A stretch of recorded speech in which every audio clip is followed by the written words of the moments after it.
Kamera. Ja, greit. Ok, det her, nå filmer jeg. Her ledningen er lang, så den ikke... Ja, slapp av.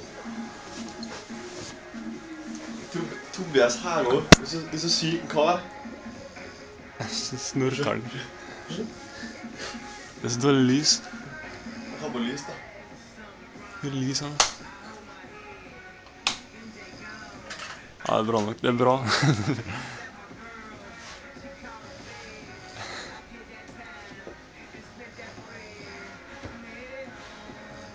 Skal vi kose litt, Tobias?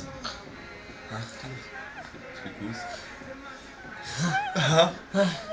Kom igjen da. Vær stille. Jeg ser jeg er ivrig. Jeg vil kose meg. Du? Skal jeg bare stikke den inn? Så du ikke kjenner en ting. Tissen er så liten da, så jeg kan bare stikke den inn og så... Ja, greit. Ja, hard to get. Yes.